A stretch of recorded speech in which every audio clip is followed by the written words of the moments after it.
বিপত্তারিণী পুজো, তাই চলে এসেছিলাম মন্দিরে সকাল সকাল।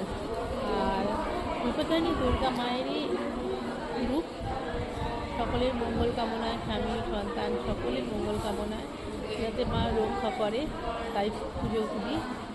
আর দেখাচ্ছি। আর বিপত্তারিণী পুজোতে 13টা ফল দিয়ে পুজো দেওয়া হয়, তার সঙ্গে তাগা বানাতে হয়। দুটো দিয়ে 13টা কিন্তু তাগা বানানো হয়, যেটা সারা বছর আমাদের সকল বিপদ হাত থেকে রক্ষা করে।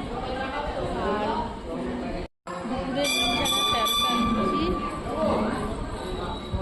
খাওয়ার নিয়ম। এবার একটু ঘুরিয়ে দেখাই মন্দিরটা, পুজোটা দেখতে থাকুন। আমার পুজো দেওয়া কমপ্লিট। জয় মা বিপত্তারিণী, সকলকে রক্ষা করবে। আমরা বাড়ি থেকেই তাগা বানিয়ে নিয়ে যাই, যারা পড়ে না তারা মন্দিরে বসেও করতে পারে। আমার এখনকার তাগা কিনতেও পাওয়া যায়, তাই অনেকে কিনেও নেয়। যাই হোক, হচ্ছে মন্দিরে এখন পুজো হচ্ছে, আর ঠাকুরমশাই সবাই পুজো দিচ্ছে।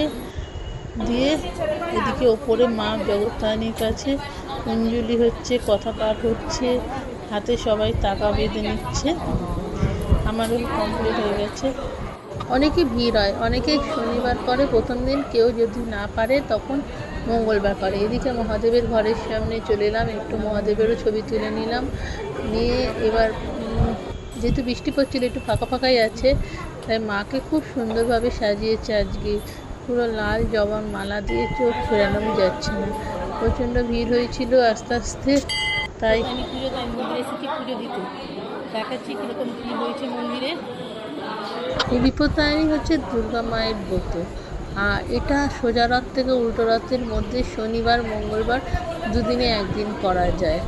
আর আজ সকাল থেকে বৃষ্টি পড়ছে বলে মানুষ খুব ভিড় হয়নি, তবুও অনেকটাই হয়েছে, তাই লাইন অনেক পড়েই ছিল, ভাগে ভাগে আসছে মানুষ। আর যারা শনিবার করে না তারা মঙ্গলবার বিপত্তারিণী ব্রতটা করে। আমি প্রথম দিনই করে নিয়েছিলাম, পুজো হয়ে গেছিলো, কিন্তু বৃষ্টির জন্য বেরোতে পারছিলাম না বলে একটু ভিডিও করছিলাম। ভালোই লাগে, অনেক মন্দিরে অনেক চেনা মানুষ আছে। তাছাড়া মায়ের মন্দিরে বসে থাকলে না মনটা বেশ শান্তি পাওয়া যায়। মাকে বলবে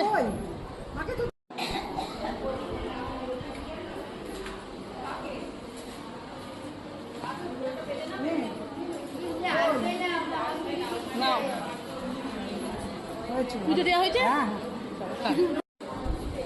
বিপত্তারিণী পুজো, তাই মন্দিরে পুজো